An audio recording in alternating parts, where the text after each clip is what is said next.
part's hot, and this part's only in freezing. front of yourself. Well, I turned it so you Hi, had some. everybody. We're live. Hi, thanks for being here with us. If you're new here, then my name is Lindsay. This is my husband, Jess. And if we look cold, it's because we are. Damn cold. We're really cold tonight. We do have a small heater on Jesse, so that's nice for him. It's aimed towards you. That's what we're arguing about as we get on here tonight. Okay, anyways. If you have not been here before, then every Tuesday at 7:30, we're on here and we're answering questions that you guys have sent in, topics, interesting things to talk about, try to give you some tips or some things to at least think about. If you are interested in watching the replays, then you should sign up for our email list. When you do that, then every Tuesday you get the replay sent right to your inbox, and you get a heads up about what we're talking about tonight, an opportunity to contribute or ask more questions to have answered while we're on live. You can do that by hitting hazelfellperformancehorses.com/subscribe. I'll also put it in the caption text when I'm done here. So if you're watching the replay, it should be in the caption text.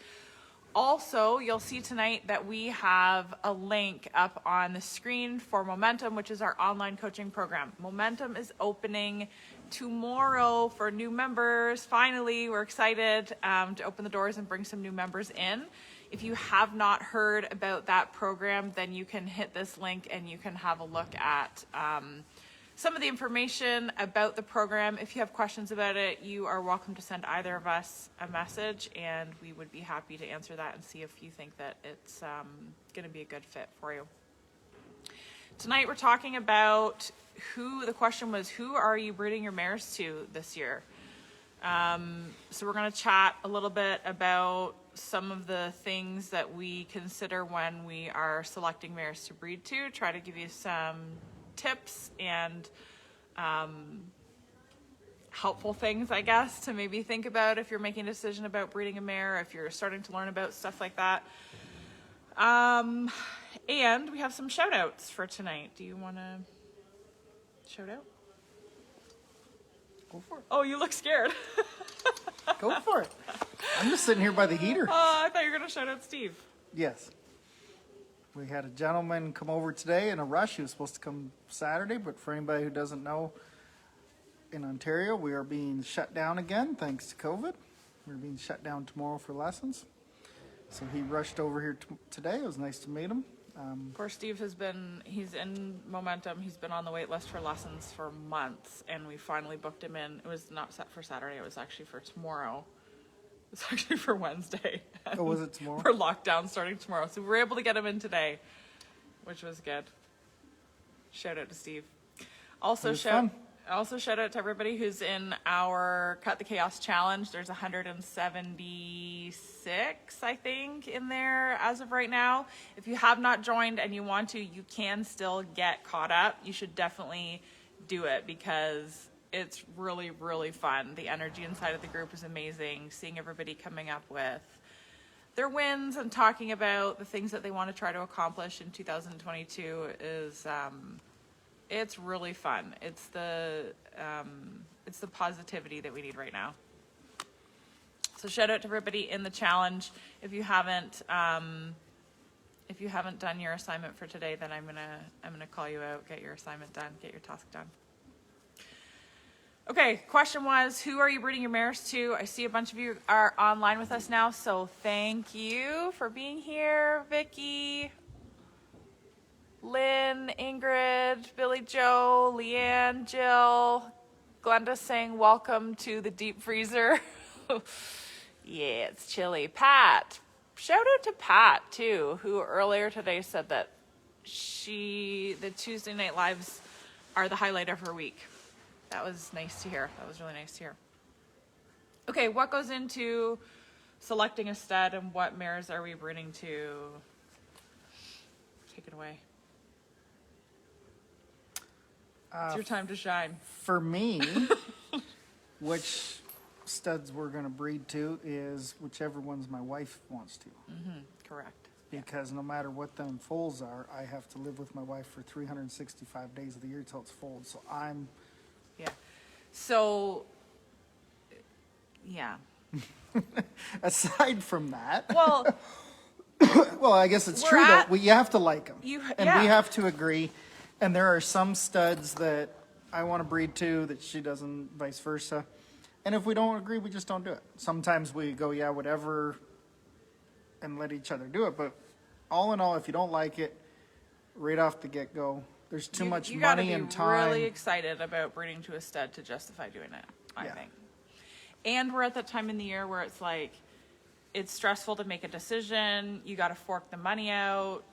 For us, the babies are not on the ground yet.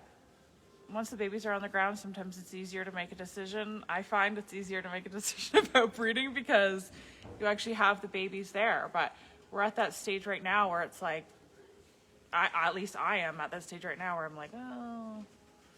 Well, and one thing we've talked about too is it's hard for some people when they haven't been going to any of the shows or as many of the shows. Yeah. And me and Lindsay talk about this all the time because I've went to a couple sales. I have went down south, and when I go visit my daughter in Texas, we will go to the stud farms. I'll go look at horses. I go look at yearling or pastures full of yearlings. So it's easier for me to be excited about them young horses. And the last 2 years we haven't. I mean, there's been some shows. I'm not going to say there hasn't been, but it's been harder for people to get to shows. So it's harder to be excited. And when you only see them on video, that's not a great way to pick the studs you're breeding to because, like for me, I want to go see those studs in person, see their legs, see their conformation, see well how tall they are. There's a few studs that I really liked. You see them and then you get up close to them and they're not what you thought. So there has to be a lot that goes into these. And one of the things I think why we spend so much time talking about it, I mean, I don't think there's a day go by that I don't ask my wife, what are you going to breed your mare to? By the time these things are futurity horses, you have 4 years of work and money into them. So you better love breeding mares. And right now, everybody talks about breed all your mares because horses There's at a sales are shortage, going yeah. through the roof and it's crazy. You know what? It's not.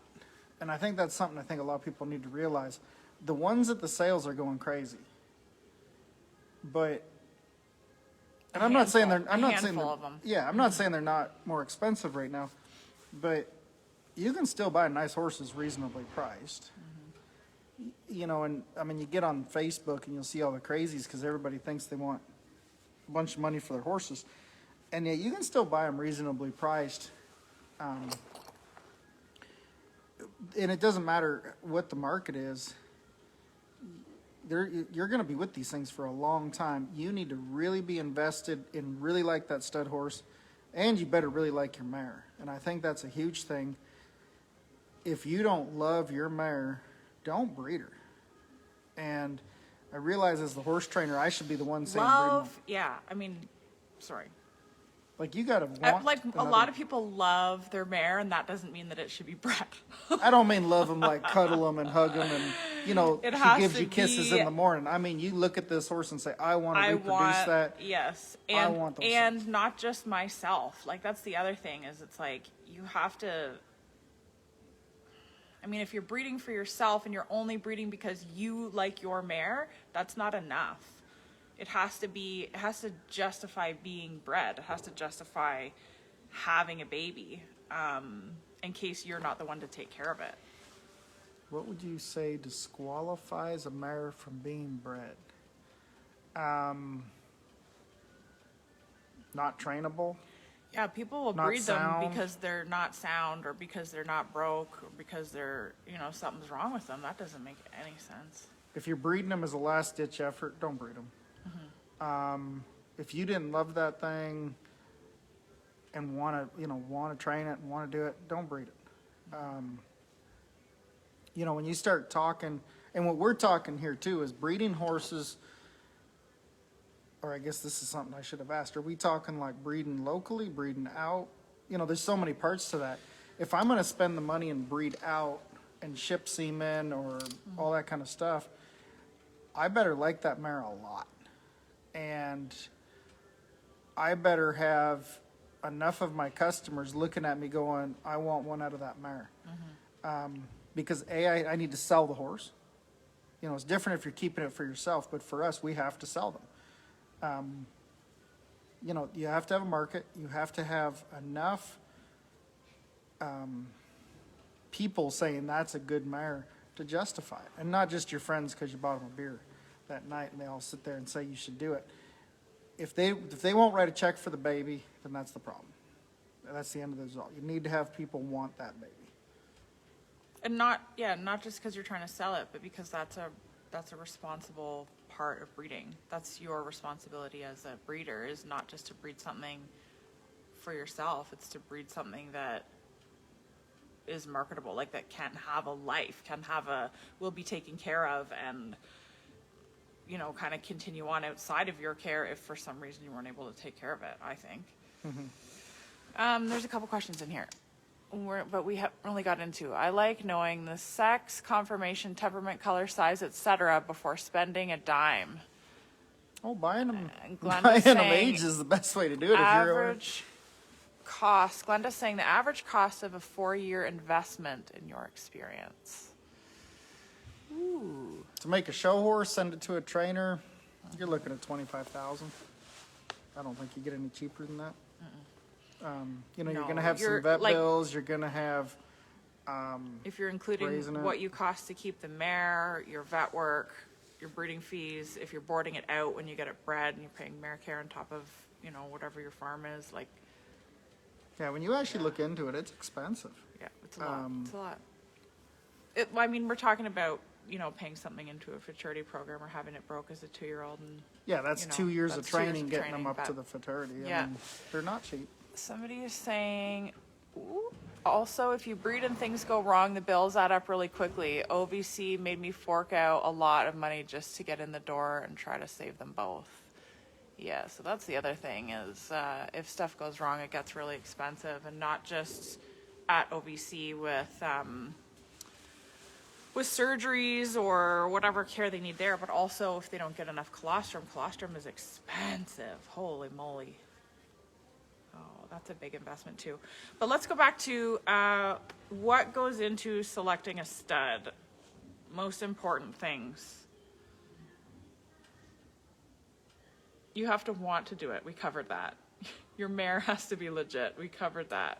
Well, I think for the us, most important thing, raising show horses, I need a stud that everybody knows his name if I'm going to sell them. So they have to have a show record. They have to be popular in that way. When I look at them, I want conformation. I want soundness. You know, if I go look at a stud horse at a farm and he's 5 years old and he's wearing therapeutic shoes and he's not very sound, I don't even look back. I walk away. The market that we sell to is non-pros that want a horse for years, and they have to be sound past their futurity. That's just a no-brainer for us. You know, so size and whatever. I like doing junior sires where they haven't shown yet, because usually you can get a better deal on them, and well, I'm half Dutch and I'm cheap.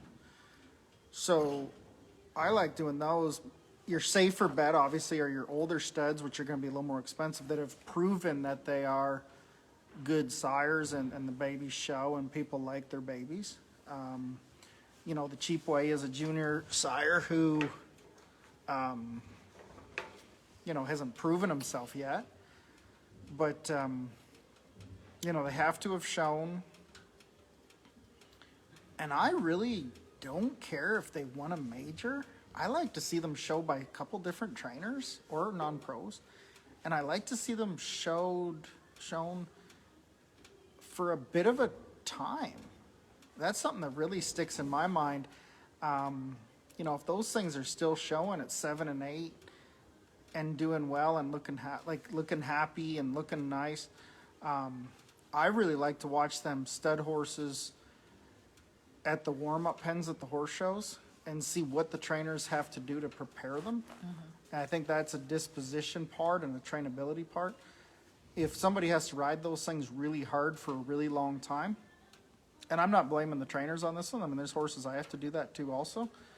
But those maybe aren't the ones I want to reproduce a whole lot. I really want those ones that, you know, are good-minded and don't need that, you know, they're going to stay sounder longer if you don't have to ride them really, really hard. And it's just easier on It's the, more fun for everybody. It's, yeah, it's better for the horse, better for the owner, the non-pro that's riding it or owning it. so I mean, like better for conformation gets into that part of that. You know, performance record, when you can say this stud horse won X amount of dollars, you know, it's easier to sell. Health is a big one. Are they five or six now? 6 panel. I think now they're at 20 panel, aren't they? You know, it used to be 5 panel negative. You know, they find a disease for everything, but the 5 panel or 6 panel, I guess, is considered normal now. Yeah. You know, is a very important thing for me. That disposition, as far as do they have to ride it very hard at night at the horse shows? I'm going to throw one out here. I like to breed to a stud that is kept at a breeding farm where we have a rapport, either a personal rapport with the owners or the breeding farm, or where we've had some good recommendations and friends or trusted professionals that do. I don't like to, I'm a bit gun shy as far as just sending money off and just trusting that the whole process is going to work. We've been burned a few times and we've had clients that have been burned a few times, and that to me takes all of, I mean, that's a big risk financially, and it takes Well, you waste a lot of all money of and you the waste a fun, year on a mare. waste time, waste money, and then I mean, it's kind of like when we had this arena built and we got into some arguments with the builders, and I don't know how many times I'm riding this arena and I think about that. It leaves a sour taste in your mouth, you know. Even if you do get a foal out of it, you kind of have this poor taste in your mouth. I would rather deal with a breeding barn that has, you know, good ethics. They want to take care of their customers. It makes it a lot easier for us when our customers are breeding, but I prefer it myself. I prefer to be, you know, taken care of. And Well, and you like to know the person I behind like- the stud too. If I like the person that owns the stud, that's a huge deal too. yes, There's certain studs that I like, and just because of who owns them, I won't breed to them. I don't care. there's whole farms with lots of studs that we won't breed to any of them, even though we like the horses, because of the personal experience of friends of ours or the ethics behind them or whatever. That, you know, that for me, that's a huge deal breaker. And that's hard for a lot of people because you don't know the people, Yeah, and then you don't know until unfortunately something happens. yeah, You know, whether that semen has good quality or that stallion has good quality semen. You know, that's definitely the biggest one because, I mean, if your mare doesn't get in foal, you can spend all the money you want. And the neat part, I think, that is interesting, is you talk to different disciplines around the world, or the different horse world, is how the Western performance horses, you know, shoot fees, farm fees, you know, whether you're standing on your right foot fee, everything has a fee payable up front. You know, standardbreds, a lot of theirs you don't pay until the foal is born. You know, we really have so you really have to watch who you're dealing with. You know, a lot of them have a $500 rebreed fee if we're talking ship semen, if your mare doesn't catch. To me, if your mare doesn't catch, you're already out the year. You know, don't ding somebody an extra $500. And when you're talking about somebody you know and you trust, and you know they want to help you get your mare in full, that's a huge part of it. There's so much that goes into breeding the mares and getting them up to that futurity time. You know, trying to keep them healthy. Do they train up well? Do they look right? Or, you know, all the stuff that can go wrong. You better like what you want, or you better like everybody you're dealing with, because so much can go wrong. You know, find them horses you really like, find the people you really like, And oddly enough, when they're talking to you on the phone, the stud owners, it's amazing how when they're trying to sell you something, they all seem like really nice people. You know, ask around who everybody likes to deal with, and I think that's a huge, huge part of it. Yeah, and we look at who's been around for a long time and who does it a bunch. And Well, now it's weird too, because nobody or I shouldn't say nobody does, but very few people stand their own studs. Like Yeah. when you take years ago, there was Loomis had the Wiz, or Topsail Cody, then Wiz. McQuay had done it. BH had BH. Those guys stood behind those studs, and that was the product. Now there's so many people that their studs are at farms, they really aren't connected with it, so it gets to be a good deal or a hard deal. Okay, so back The goal of to a stallion owner should always be, well, it should be to get you full, but unfortunately, most of them, they just want to check. I shouldn't say all of I them. shouldn't say most of them. Some of them just want to check. Yeah. Thoughts on live cover versus artificial insemination? I think you just have to know what you want your mare, you know, what you're after. You know, if it's a stud that breeds a lot of mares, they're not going to breed live foal. It's just how it is. When they collect, they can split that Live semen cover. up, Yeah. so you just have to know what you want. If you're breeding to a local stud, that's different. If you have a mare that's a little tricky to get in foal, usually live cover is the way to go. You know, and then again, you just have to know too, like, does that horse does he have good swimmers or not, and find that out. But we like to breed a lot of our first time mares to the old boy here, just because we know he has good swimmers. He gets them in foal, and then we find out, is the mare going to carry that foal? Is everything healthy on both sides?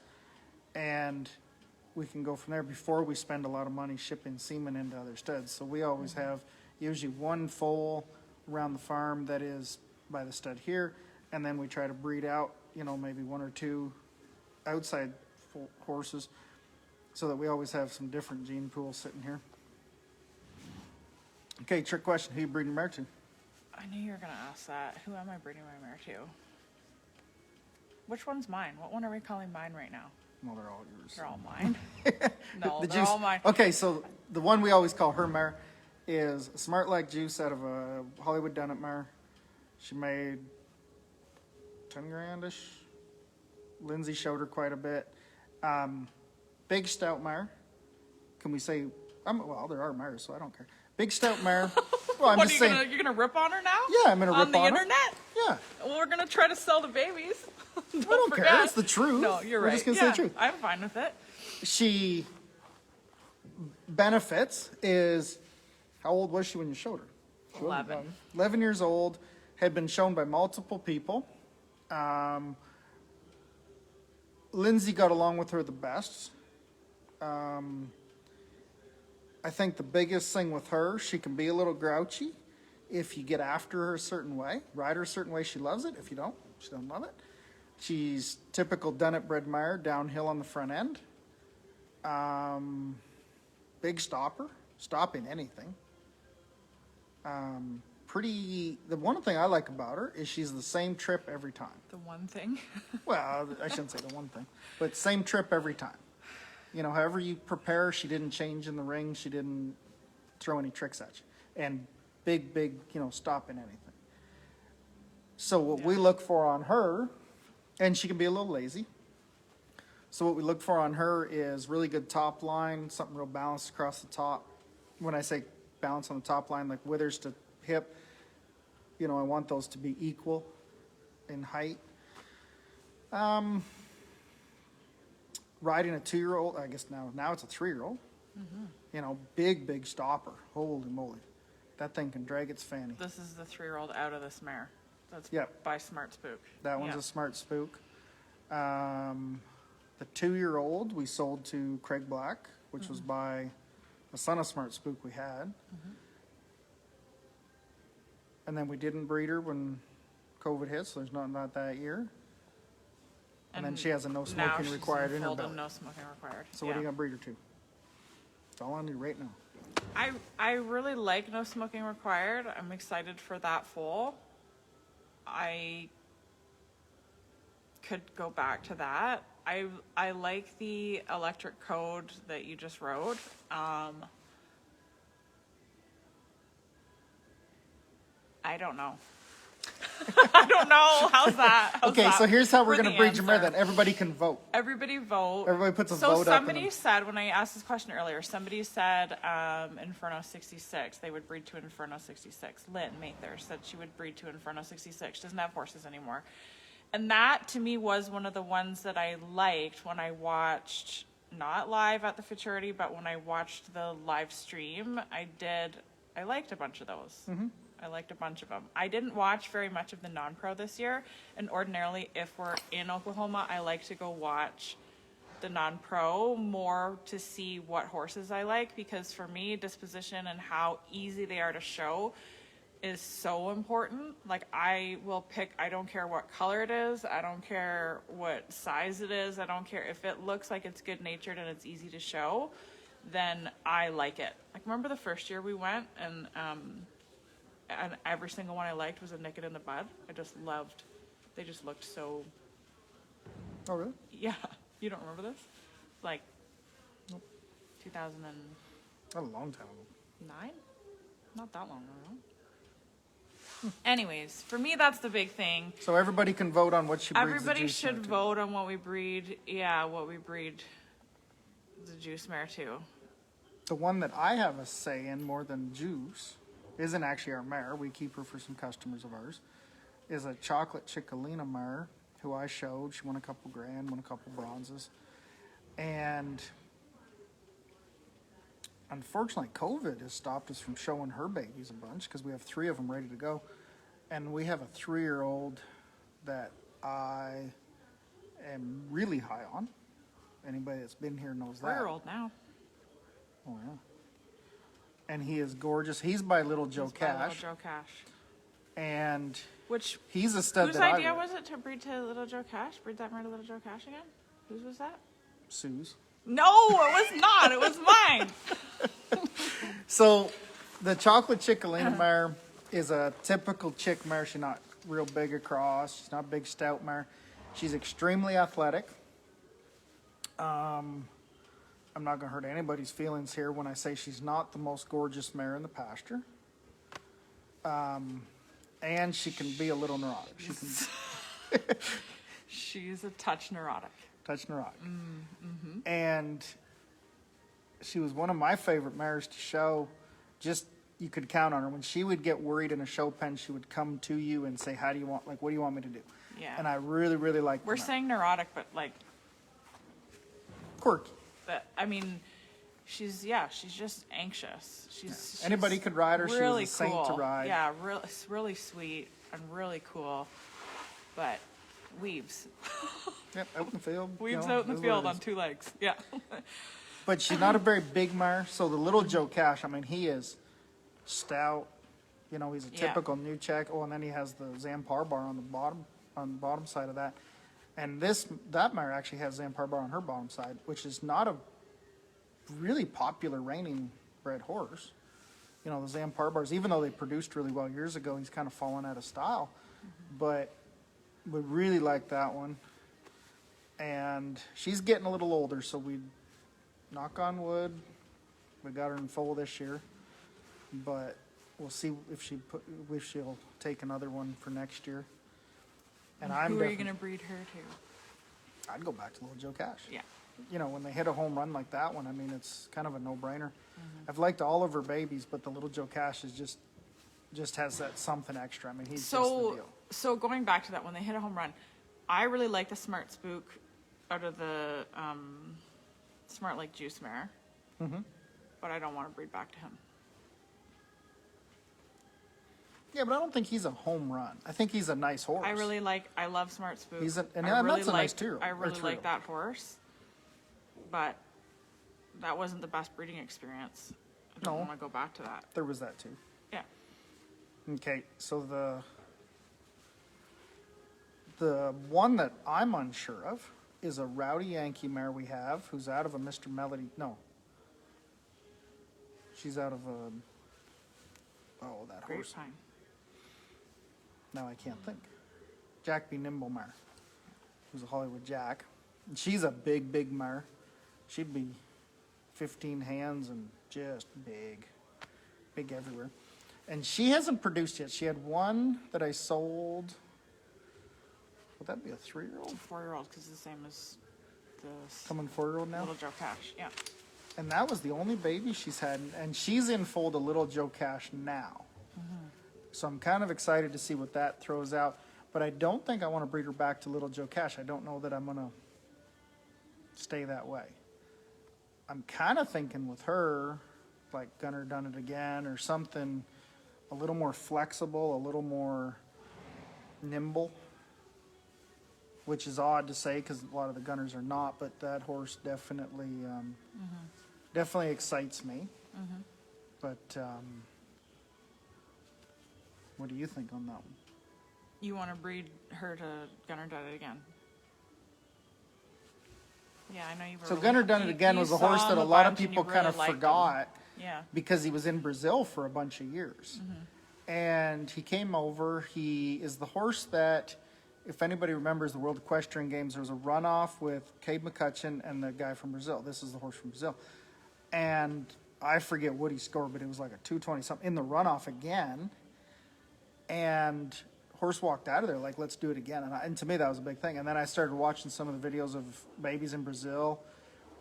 And he was just really a fancy, fancy horse. And then I saw him in person when I was down at a farm. They left him up in Texas now.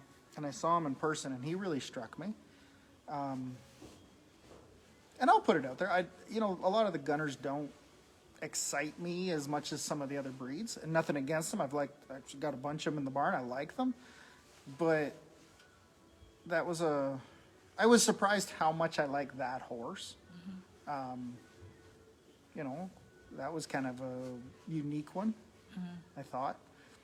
I think the other thing, too, is there's just so many There's nice so studs. many nice ones. That's the thing. There's so many nice ones. Like, it's getting harder and harder to really just fall in love with one because there's so many nice ones. And there was all the popular ones, and some ones that I really found, too, was there was some at the sales, like there was some that kind of sneaked in there that I didn't, like the Gunner Done It Again. There was one of his babies at the sale that was really pretty, really nice horse. Went for a lot of money. But there was a bunch, like cheaper studs that people don't really think about. Like there was one called Snap Down the Basis, and he was big and stout. Had a really good, made the Derby final. I want to say his reserve at the Derby. I might be wrong if he was that. Then went back to win a world title in the AQHA. And just big and sound and looks like a very nice horse. And had a couple of babies at the sales that really stood out to me as big boned, big feet, good looking horses. And something that maybe if your mare needed a little size or needed a little help there. And the same with the electric code horse. We always talk about a friend of ours owns them. And, very sound, stayed sound for a long time. So that'll be interesting to see. Some of them young studs coming up too. And he's almost $1 million sire, right? Yeah, that one's kind of exciting He's because really close.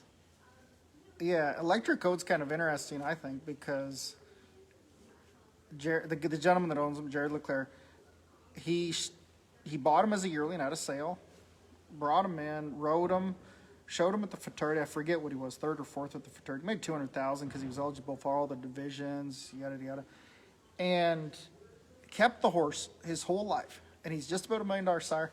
And the neat part about it is Jared is almost $1 million rider, and it wouldn't surprise me if they both hit that this year. That'd be pretty neat, I think, because to me, when a person stands behind a stud, that means a lot to me. And he's kept that horse for many years. Well, what was he at the fraternity on it? I think He was reserve? No, he won the he level was like 3, right? He won the level third 3. Third or fourth in the Third or fourth? level 4. In the level 4, and then he stood it, showing the babies. Yeah, and the neat that's part about cool. that is his advertisement as an aged horse one time was his X-rays, and they were perfectly clean. Oh, yeah. So that's a huge thing, I think, in the way that breeding has to be, because who wants to buy a show horse thinking they're going to be lame soon? I mean, that just doesn't even make sense. And that has killed more people off of show horses than anything. You know, so have something that's going to have some longevity, have something that's going to stay around, you know, well into their years. Looks like there's a couple questions here we should get to before we completely freeze. What are your thoughts on a vintage smoke or platinum vintage? I really like the platinum vintage horse. Yeah. Me too. The vintage smoke horse, I think on the right mares is going to be really cool. I mean, obviously they're going to stand behind them. They, you know, booked full, all that kind of stuff. I think one of the neat things about platinum vintage, when he was shown, again, by multiple people, and did he win the Derby with Todd? I think Todd won the Derby on him, didn't he? I don't know. I can't remember. Anyways, did very well. And then went over to Fapani and just kept showing and kept going for a long period of time. That's a huge deal. Yeah. The vintage smoke horse, Platinum vintage is one we talk about a lot. yeah, Yeah. he definitely is a cool horse. The vintage smoke horse is very athletic, very stingy. You know, they're going to breed all the best mares to him. They booked full, yada, yada. My only concern with him is that he's just maybe a little too stingy for the average person. And we'll see what happens. But very cool horse. I mean, Christine's saying, with the option of ship semen, why wouldn't you go further geographically? Like hashtags or blindsided? I'm not sure what you mean, Christine. so that's not further Blindsided is in Texas, right? It's not further. hashtags and blindsided are both in Hashtags Texas. both in Texas? Yeah, so they're Actually, we've had a lot of not talk further. about hashtags here at the barn. I held one down south for a guy, and it was a very, very nice horse. And a guy not too far from here was just looking at buying hashtags his brother on the weekend. And, you know, that's another thing, too, is getting out of the just breeding to reining horses. You know, sometimes them crosses with cow horses, the right cow horses, you know, can definitely work. And I think the hashtags horse is such a neat looking horse and such a good boned horse. You know, now I forget what his stud fee is, 4,000 or 5,000. It's you know, not for the average person or not for the regular person, but what a cool horse that is. Seen a few of his babies at sales, and just I think that's going to be a very neat stud as the time goes on. I think that'll be very interesting to see how that plays out. Definitely the Marsala cats are very popular, and you know, it just goes on. That horse, and they're promoting them really well, you know, which is a big thing when you go to sell them babies. You got to have the stud owners promoting them, you know, quite a bit. I definitely like breeding every once in a while to a cow horse. Of course, we like doing the cow horses too. Just we breed a lot more reiners just because there's a way bigger market for it up here. But throwing in a little cow horse breeding into them definitely doesn't hurt. I mean, when you look at our mares, you know, Chocolate Chickalina out of a genuine dock mare, I mean, that thing looks at a cow, and every one of her babies has looked at a cow. You know, even the Rowdy Yankees, I mean, you know, he was a chick stud out of a Pepinita mare. I mean, there's a lot of cow bred in there. There's some that do cross over so well. Somebody's saying, Anita's saying, find your mare's strengths and weakness, then choose a stallion that is strong in correcting those weaknesses. I do not think it's about the most famous stallion versus the stallion best suited to correct the mare in weak areas. Yeah, I think that's a good you have point. to find the right stallion for your mare, for sure. And the hardest part with that, though, you always want to be helping your weakest spots, but you also, and it's a fine line that people walk, they say, well, my horse maybe broke down because it was weak here, or, you know, I didn't like this, so I'm going to breed to a stud that is very strong in this area, thinking that it'll just miraculously fix. there's still there's only 50% of the genes coming from each side, but you don't get a halfway in between.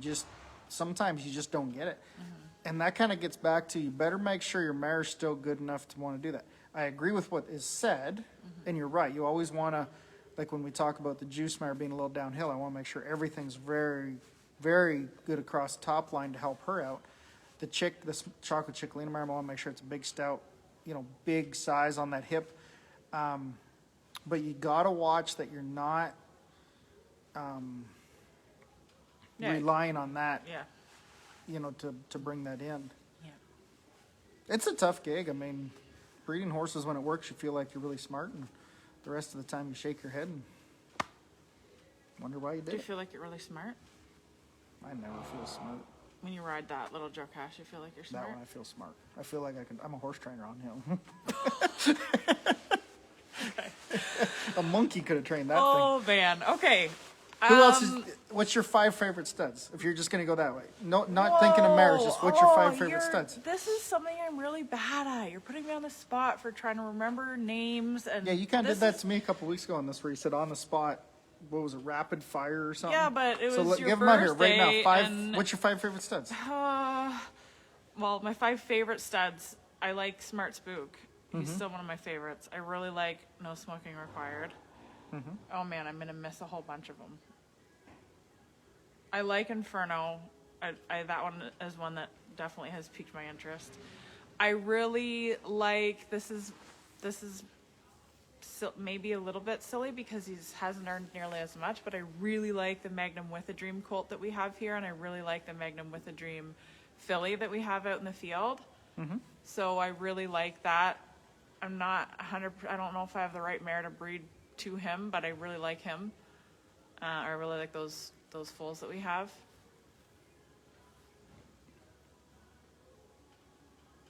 One more. That's 4. I don't know. I like a Vintage Smoke. I do really like a Vintage Smoke. That was another one I had really thought about last year.